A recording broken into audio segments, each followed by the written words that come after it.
I'm a city boy born and bred, but for my latest adventure, I'm heading into the countryside of northern England. Looks pretty desolate, doesn't it, with this heather-covered land spreading in every direction. My journey's taking me from the west coast of Cumbria, nearly 200 miles east to Robin Hood's Bay on the North Yorkshire coast. Oh, there he is! Oh man, that was so good! As I cross this spectacular countryside, it's such a beautiful landscape. It's almost manicured. I'm meeting the people Cheers, you've got health. who live and work here. There you go, you're a natural. I was born for this. Any more fares? Wow! Shut the valve off. I can't do it anymore. Oh my God, I panicked. This week I'm in the Lake District, England's largest national park, discovering the turbulent history behind the hills and mountains. It's the perfect example of the ripping and yanking about that this landscape has undergone. There we go. Rolling my sleeves up to cook a regional speciality. How many different chutneys do you do? Probably about 140 we do normally. And I'm on the lookout for a rare British beauty. Is that one there? Yeah. Well spotted.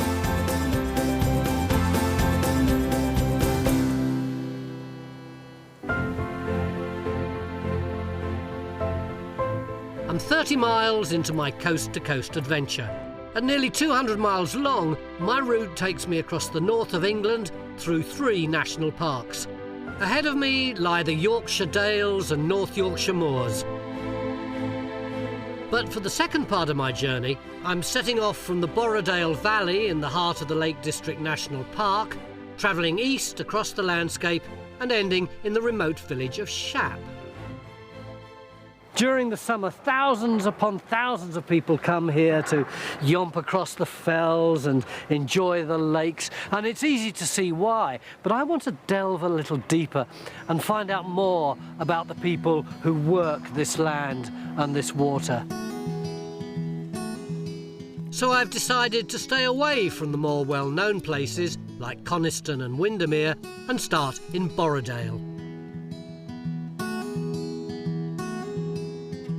The Borrowdale Valley runs for 10 miles, from the high fells to the shores of Derwentwater. The land has been worked by farmers for over 1,000 years. They've shaped a landscape of stone walls and green pastures for sheep. 80% of Borrowdale is owned by the National Trust, with land leased to farmers.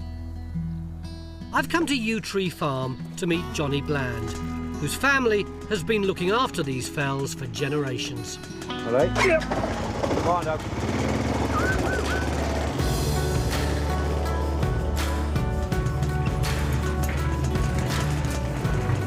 These upland hills of Borrowdale are a challenge to farm and only suitable for sheep, which isn't for everyone. Locals are selling up and leaving the area. 60% of the houses in the valley are no longer the homes of people working the land. Instead, they're holiday cottages. Johnny is one of the few remaining farmers left in Borrowdale. With a flock of 2,500 sheep, he and his family are determined to keep working his farm. How much land have you got? It'll be about 1,200 acres. Yeah. Yeah, so it's quite a big lump. And is that all grazed by sheep? All grazed by sheep, yeah. It's, you know, we get long winters here and it's only fit for sheep, really, so... What is it that we're going to do today? We're just going to gather some ewes with lambs up. They're ready for shearing. Well, they're not 2,500 there. No, we'll go out on the mountains and gather a certain section and bring them down in maybe 50s.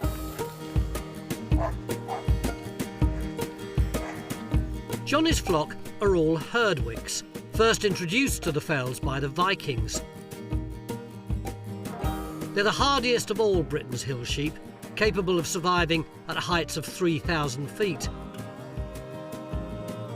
They've got extra thick, tough, woolly coats to protect them from the wind and rain, and sturdy, thick-set bones to walk the rocky fells. Why are the little ones dark brown and the others aren't? The lambs are born jet black. Yeah. And after about 3 months, the faces start to go white and the legs go white. And then when they get to about 6 months old, they take on a brown coat. And until the shear, they keep that brown coat, and then the various shades of grey after that. They look great together, don't they? Yeah. Rounding up the sheep is a huge task, only made possible by Johnny's team of 7 sheepdogs, 2 of which are with us today. What are they called, these two? That's Jed and this is Gil. Gil. It has to be something that's easy to shout and short. Of course, yeah. You don't want a great long fancy name or it would, you know, you wouldn't be able to shout it over and over. After a 20-minute hike up the hillside, we finally come across more of Johnny's herdwicks. Right, we can see them now. We're going to put dogs around sheep. Come on, dogs. Jed, Gil, come on, get it out, lads. Get it out. Get back, Jed, get back. Ho, Gil, ho, Gil, ho, Gil, ho, Gil, ho. Betcha, lad, betcha. In a matter of minutes, a whole herd of them emerged. Well, that was efficient. I thought it was going to take some 40 minutes. Oh, no, we want to get them in and down and sheared, so we like to get on with it.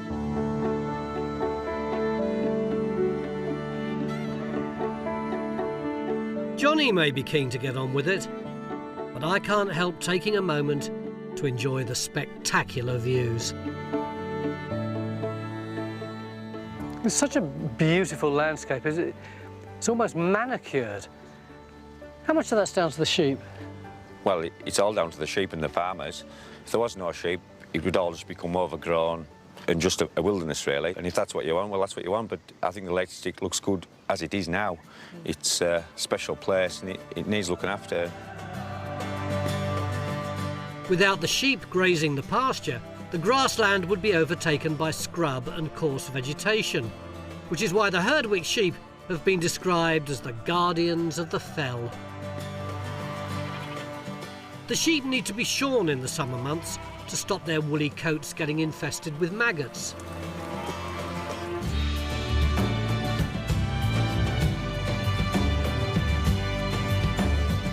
Vast fortunes were made from wool.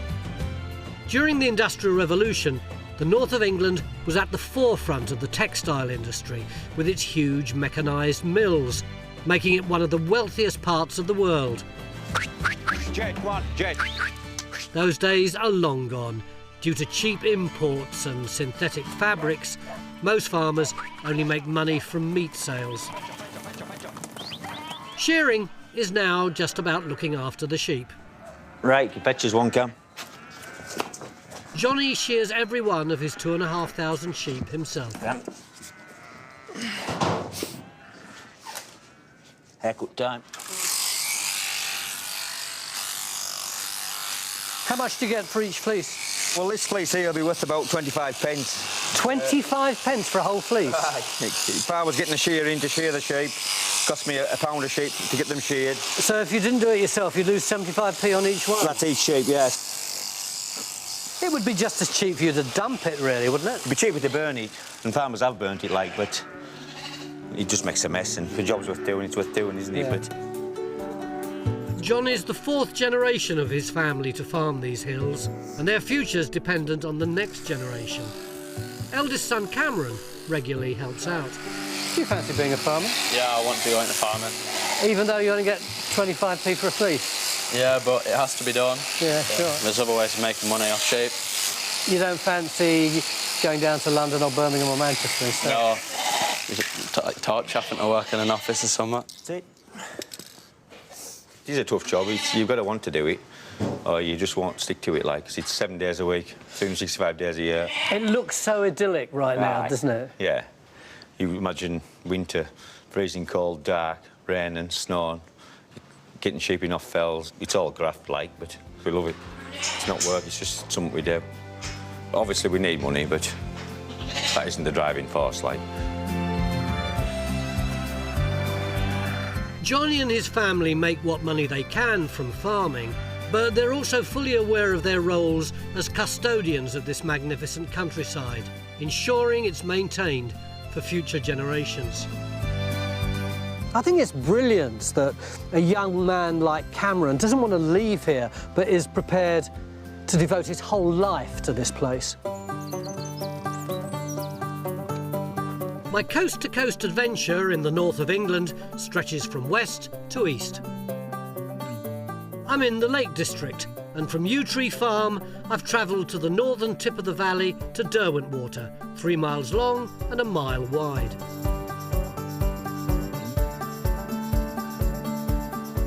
It's the Lake District's third largest lake and home to 4 islands.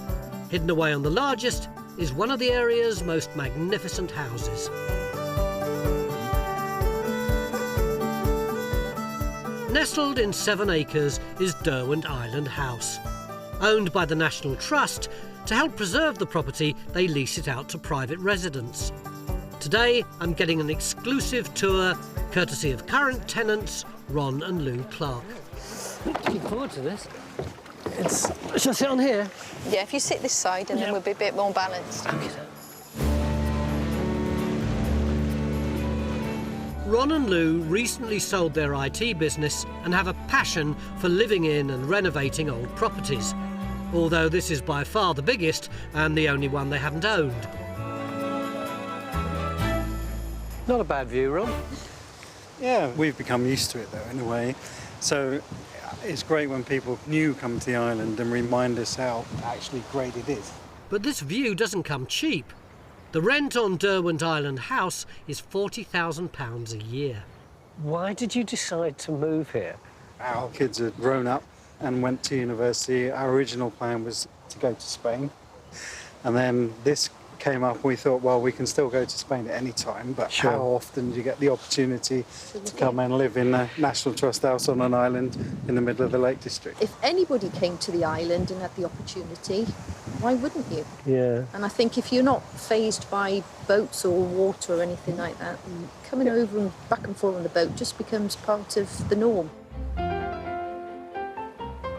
People have been hopping back and forth since medieval times. The island was once owned by monks, later becoming the property of the monarchy. In the 16th century, it was occupied by German miners who built a camp on the island, grew vegetables, kept animals, and brewed beer. Today, this is the only inhabited island on Derwentwater, and the house is a Grade 2 listed 9-bedroom mansion. Presumably the house is 19th century. This dates back to the 1776. Oh, yeah? really? As early as that? So it was Doesn't around, look like it, does it? It was around about the time of the American War of Independence. Yeah. And so if we look at the 2 big bays, Yeah. that forms the original house that was built by a banker from Newark. Oh, and so the Victorians stuck on the 2 bits on the outside. So the Victorians put the extension to the right and the extension to the left, Yeah. and that was done by the Marshall family in the 1850s. The Marshalls, wealthy flax spinners from Yorkshire, gave the property to the National Trust in 1951, and it's been rented out for the last 60 years. We've got a long-term lease from the Trust, which means that we've got the effectively 10 years, which allows us then to invest in a house because we'll benefit from that. So it's not a short-term thing. So you've been doing renovations? Yep, we've put a lot of effort into that, haven't we, for the last 2 years. So in some ways, we haven't even had a chance ourselves to enjoy it, really, because we've been very busy on working on the house. It has 26 rooms, and when Ron and Lou moved in, only 5 of them had been done up. The rest were in a pretty bad state and required a good going over. Their pride and joy is their recently refurbished kitchen. Oh, what a fantastic kitchen. This is extraordinary. Did you guys put this in? Absolutely, yeah. So what we've done is put in the new ceiling, put all the units in. This is all local slate from the mine that is just up at the end of the valley there. Oh, this is beautiful, this slate. Gorgeous. The newly decorated rooms need to be sympathetic to the style of the house. And of course, the lake is a logistical challenge. Lou, how did they get all the building materials in and everything else that was needed to make this place look so lovely? Just on the same boat that you came over. That tiny little boat. All the units were bespoke, and then they just moved it all over piece by piece on the boat. The slates were quite a challenge, because not only have we got to get it from the jetties onto the boat, off the boat onto the jetties, but also get it up to the house.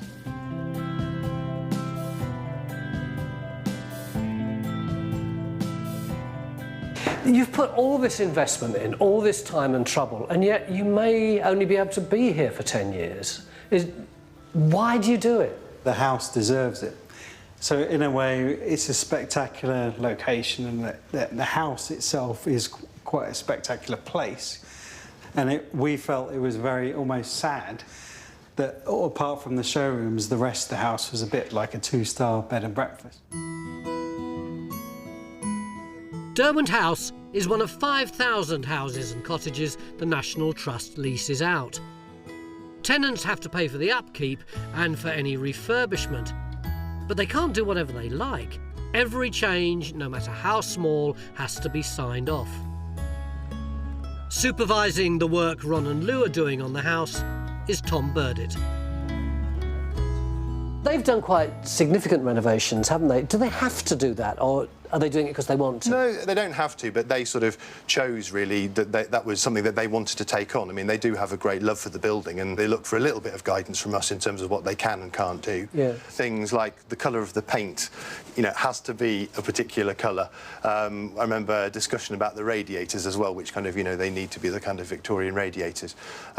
But everything is a bit of a negotiation because we need them living here, you know, keeping it in, you know, with the right kind of temperature and things like that, you know, making sure that, you know, it's not leaking and falling apart. So we do try hard to make sure that it's advice that we're giving them rather than necessarily instructions.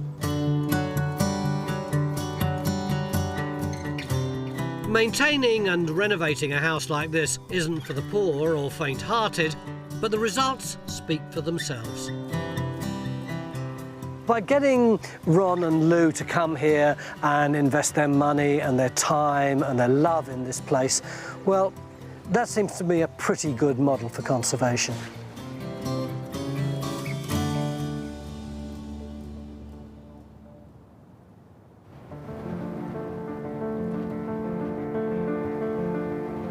The Lake District is the most mountainous part of England, with 100 peaks towering over 2,000 feet and 16 plunging lakes.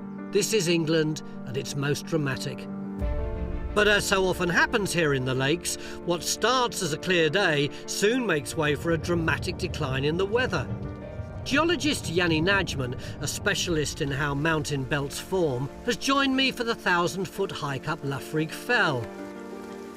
We should have had an incredible bird's-eye view, but the clouds dropped and it was now pouring with rain.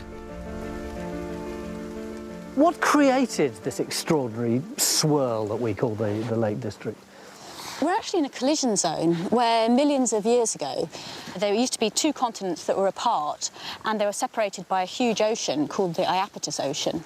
As the 2 continents started to come together, eventually they collided and you got this massive mountain range which would have looked like the Himalayas do today, so really high, and then over time it's eroded down. It's mind-blowing to think these hills are older than the Himalayas, formed some 400 million years ago. But the colliding continents weren't the only violent event in this landscape's evolution. What about the lakes? They weren't formed from that kind of activity, were they? No, it wasn't till about 2 million years ago the land started to become part of an ice age, and then we've got a lot of glaciers. And as the glaciers came through, they gouged out basins, and then when they retreated, it gets filled in with water. It's extraordinary, isn't it? It's covered in greenery now, but at one time, Armageddon was going on right where we're sitting.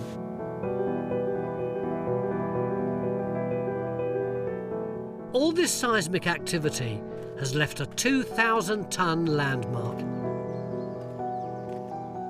This is the Bowder Stone, and it's been a tourist attraction since the 18th century, people coming here to marvel at the extraordinary fact that you've got this massive great rock here, supported only by this tiny bit at the bottom. How could that possibly be? Well, some people think that in the Ice Age there would have been ice there and ice over there, and it melted and just left the stone there like that. Other people think that there would have been a volcano right up there 450 million years ago or so, and it exploded and threw up this great rock which hurtled down and just got stuck. But whatever caused it, it's the perfect example of the ripping and tearing and gouging and yanking about that this landscape has undergone over the last few millennia. Good afternoon. Next on my coast-to-coast journey across the Lake District, I discover the last vestiges of the Industrial Revolution. Lady of the Lake was 1877. So And she's still going today? Yes, she's here. Hello.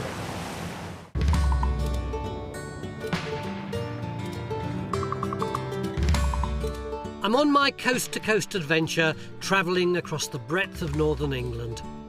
I'm taking my time, getting a feel for the people, the places and the history of the area. From the Bowder Stone in Borrowdale, I've come about 10 miles south and I'm passing through the epicentre of tourism in the Lake District, Grasmere. The village teems with visitors throughout the whole year. They come to admire the scenery that inspired one of Britain's best-loved poets. I wandered lonely as a cloud that floats on high o'er dales and hills, and all at once I saw a crowd of Japanese tourists, Chinese tourists, Australian tourists, British tourists. This is Grasmere, where Wordsworth wrote daffodils, William Taylor Coleridge wrote some of his crazy psychedelic poetry, Turner painted here, Shelley was here. They were the first tourists. They came here to escape humdrum life and re-engage with nature. And by doing so, they kick-started an industry that now employs thousands of local people. Over 16 million tourists visit the lakes, and they spend £1.2 billion every year, providing the main source of income for the economy. But in 2001, the foot and mouth outbreak had a devastating effect on rural business, and Cumbria was the worst affected area in the country. I've come south of Grasmere to the village of Hawkshead to meet Mark and Maria Whitehead, whose business was shattered overnight. Maria, you got this lovely little tea shop in a great location. Business was doing really well. Yes, yeah. Then what happened? We heard that foot and mouth had been found and people were being advised not to go to the countryside.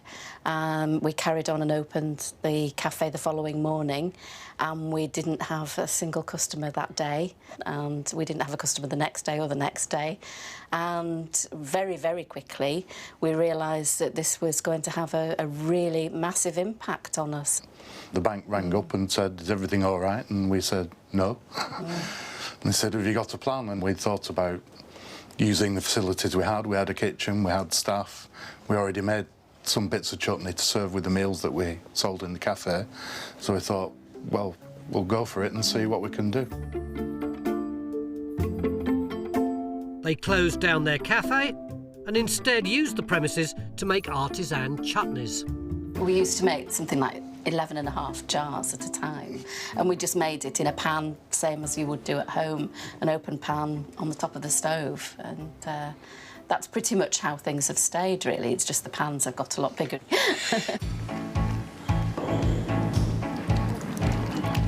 Business went from strength to strength. They now employ 25 people, supply over 500 shops and export to 35 countries. Today, production takes place at this restored 16th century barn on the edge of Ullswater. I'm donning an outfit and learning how to cook chutney. Mark, I'm kitted up. Right, Tony, what we're going to make is our famous Westmoreland chutney here. I have never seen so much chutney congregated in one space. Well, this is going to be 350 litres, so about 900 jars worth. So what have we got in? We've got onions and vinegar and a little bit of sugar in there, and we're going to put the rest of it in. Mark and Maria's business now produces over 500,000 jars a year, from beetroot and horseradish to Windermere Pale Ale jelly, and it's all made by hand. How many different chutneys do you do? Well, with jams and chutneys and mustards and a few other bits and pieces, probably about 140 we do normally. but then have another repertoire of about another 270 that we can make to order. They slice their way through a colossal 20 tonnes of onions a year. Mark tries to use locally grown produce, although some of the ingredients are definitely not from round this way. I can see tropical fruit there. Well, unfortunately, as you found with the weather in the Lake District, it's not always the best, and some of the exotics we just can't get here. Yeah. However, we do always try and buy them through local suppliers wherever possible. Cumbria has a long tradition of using spices and exotic fruits in cooking. In the 18th century, ships from the West Indies, Asia and Africa unloaded their produce in the nearby West Coast ports. Inspired by these ingredients, Mark's developed a smorgasbord of new recipes. What's the difference between, say, this all goes in here, yeah? Yeah. Between a chutney, a pickle and a relish? Well, they're all basically the same thing. They come from different languages, though. There's your apricot. So chutney is what? Chutney is Hindi. Yeah. Relish, we think that might be German. Yeah. And then pickle comes from... That's German or Dutch, whatever, isn't it? Yeah. It's either Low German or Dutch, depending Yeah. on who you talk to. Is that all the ingredients in there now? No, we've got this to put in as well, Tony. All this lot? Yep.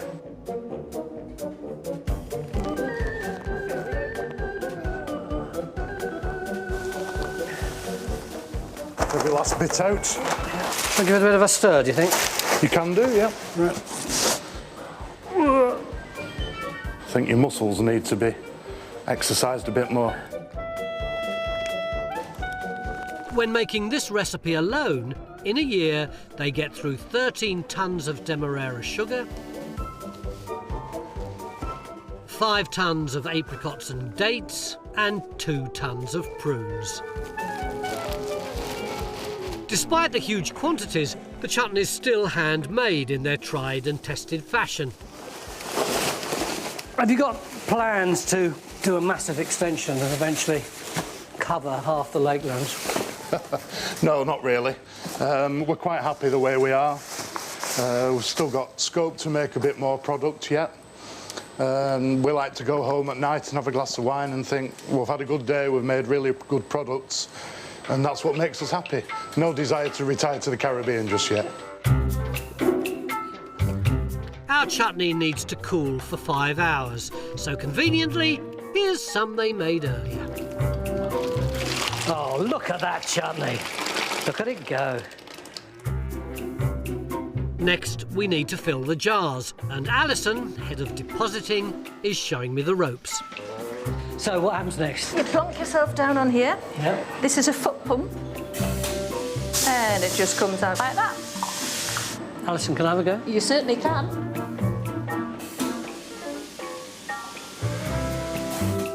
How many is the most jars that you've filled up and put the lids on in one day? 5,311. Not at this rate. There we are, we're full up. Now the lids. Every single lid is screwed on by hand. The labelling is the only process that's fully mechanised.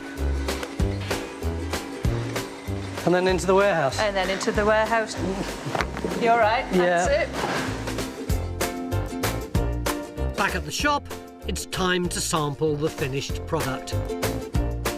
So this is one that's been matured a bit longer. The one that you've made today needs to have a good few weeks in the jar to mature. Just need a nice piece of cheese to go with it, don't we? That's very good, isn't it? Very good. Yeah. We call it unctuous. It's just rounded flavour. Unctuous. Unctuous. It's unctuous. With a rucksack weighed down with chutney, I'm back on the road. And from Hawkshead, I've come 20 miles north to one of the most spectacular of British lakes, Ullswater.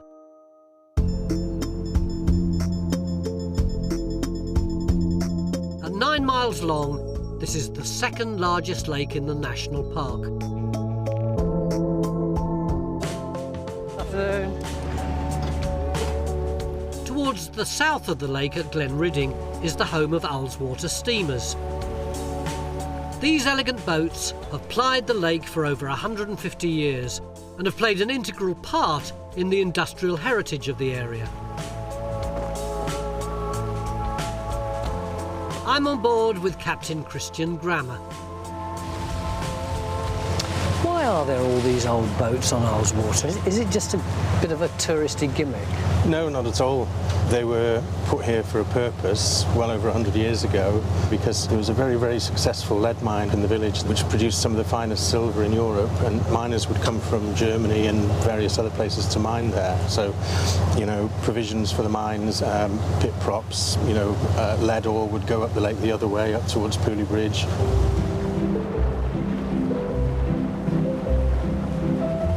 In the late 17th century, lead ore was discovered near Glenridding village, just south of Ullswater. It became the largest lead mine in the Lake District, and by the 1850s had over 300 employees. As the roads then were little more than tracks, workers, materials and the Royal Mail were transported across the lake by boat. But towards the end of the century, with tourism on the increase, the boats were converted to ferry tourists. And this change was driven by the founder of package holidays. Thomas Cook, who we're all aware of, used to bring people up from London and he would put them on the boats to see the lake and then transport them back by steam train to London again. There was actually pressure from Thomas Cook that encouraged the company to build their next bigger steamer. Thanks to good sailing conditions and its closeness to shooting estates, Ullswater was also hugely popular with the royals. In 1912, one of the steamers was made a temporary royal yacht to mark the visit of the German Kaiser, Wilhelm II. That same boat, called Raven, is still part of the small fleet that sails these waters today. Do you call them boats or ships? We call them vessels, Okay. but we do call them boats, yes. I don't think they're quite ships. How old is this vessel? 1949 she was built originally down on the south coast, and she came up here in the mid-2000s, but also we've got Lady of the Lake was 1877. She's riveted wrought iron, she's not even steel. So, and she's still going today? Yes, she's here. Oh, there's still one over here? Yes, she's on her way down past us now. Only difference really is she's not steam powered anymore. She's got modern economical diesels, and she'll carry 200 passengers up and down the lake quite cleanly because she's very narrow gutted, so she moves well through the water. Hello!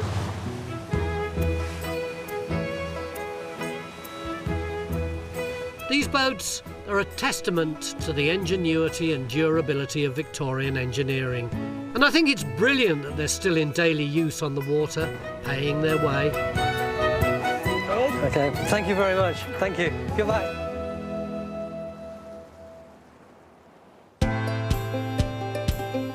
Coming up, a rare opportunity to spot a woodland creature that's been almost wiped out in Britain. Because you see so few, you feel that's very special, at least I do.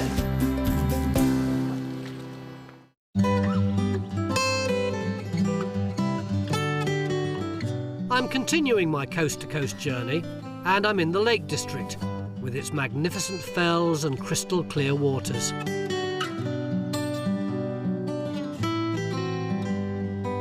From the south of Ullswater, I've headed up a track and come just over a mile inland to a hamlet called Seldom Seen, hoping to spot a woodland creature that's, well, seldom seen these days.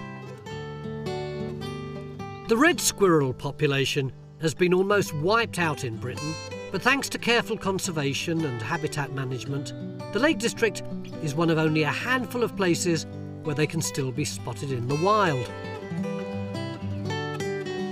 I'm with squirrel ranger Christian Bensed, and to have any chance of making a rare sighting, we need to be very quiet. Where should we be looking? So we've got some feeders just up on the tree here and on that tree over there. Oh yeah, I see. So yeah, that's where they'll hopefully appear. How many reds do you reckon there are? In this specific area there's there's roughly about 20 or 30 red squirrels, which I don't know if that sounds like a lot. It seems a tiny number. It is a tiny number, but it is slowly increasing. Do you reckon we might see one this morning? Hopefully, yes. It's normally quite a good spot for red squirrels. There is a few in this area, so there's a good chance we might see one. We wait, and eventually our hushed tones are rewarded. Is that one there? Yeah, well spotted, yeah. It's just moved to the top of that tree, yeah. So it's probably seen us and it's just checking out what's going on. I think it's cleaning itself, isn't it? Oh, it's just on the move now. Hopefully it'll come down to the feeder now. What's he got in there today? On the menu today, he's got monkey nuts, peanuts, and sunflower seeds. Pub food? Pub food, yeah, exactly, yeah.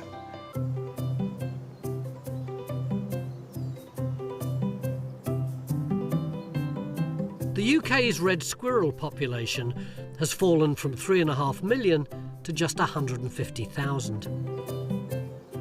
They are considerably smaller than the greys, aren't they? They are, yeah, they are. Half the size, near enough. Grey squirrels were introduced to the UK from North America in the 19th century. Wealthy Victorians loved the novelty value they brought to their large estates, but the consequences were devastating. What is it that the greys do that chases off the reds? The main problem is what's called the parapox virus, or the squirrel pox. The grey squirrels carry this parapox virus, and it doesn't affect them. They can carry it, but it doesn't affect them. But if they come in contact with red squirrels, they pass on this virus, and the red squirrels die within a matter of weeks. To boost the numbers of reds in the area, Christian sets live traps. The reds are released, while the greys are classed as vermin and destroyed humanely. Oh, so cute. This may seem an extreme mode of conservation, but it's the only way to save our native red squirrel from extinction. I can see why you like them so much. The way it's eating is hysterical, isn't it? It is, yeah. They're very funny creatures, to be honest, and although they're solitary, they will play with each other at times. You will see them chasing each other up the trees, and I never get tired of watching them, to be honest. Because you see so few, you feel that's very special. At least I do. It is. No, you're right.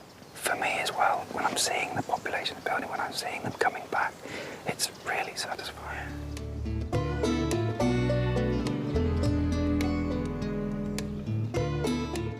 When I was a kid, they were iconic. They were sweet, they were funny, they were brightly coloured, they were tiny, and they were common. And then all of a sudden they were on the verge of extinction. But now they're here again and their numbers are starting to increase. Just a lovely morning, really quite emotional. Let's hope they're iconic for tomorrow's children too.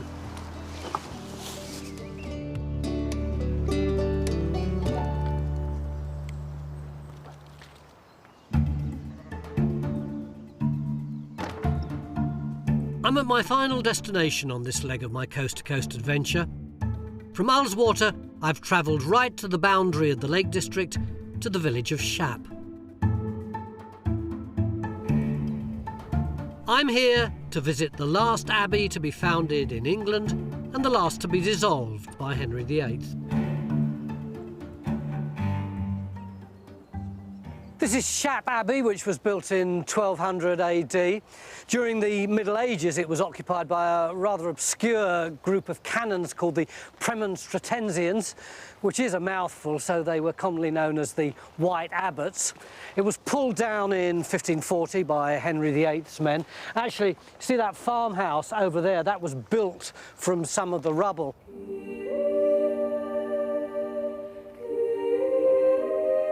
Shap Abbey was disbanded as part of the dissolution of the monasteries, which began after Henry VIII was made the head of the Church of England. Catholic institutions across Britain, home to more than 10,000 monks, nuns, friars and canons, were dissolved and the Crown seized their assets. Henry VIII used a lot of the money raised to fund his military campaigns. Very little remains of this once hugely significant building apart from the tower. And I'm glad to see that English Heritage has started work stabilising the wall so that hopefully it'll still be dominating the landscape in another 1,000 years.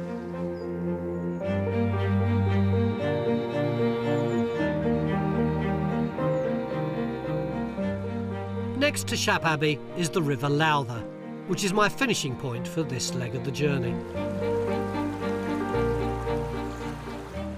This river marks the official end of the Lake District, so I'm bidding farewell to the fells of Borrowdale, the boats of Ullswater and the tourists of Grasmere. Not that I'm turning my back on all the beauty and gorgeousness that this journey has to offer. Ahead of me are the rolling hills of the Dales and the drama of the moors, and finally I'll be dipping my toe into Robin Hood's Bay on the east coast, if it's not too chilly. Next time, I'm in Cumbria's Eden Valley. Any more fares? Where I discover the vintage buses that are connecting up the countryside. This is a bit of a treat, isn't it? The first footsteps of a brand new baby calf. Isn't that the cutest thing you've ever seen? And on a cliff edge, a dramatic mountain rescue. Well, I can hear them, I think.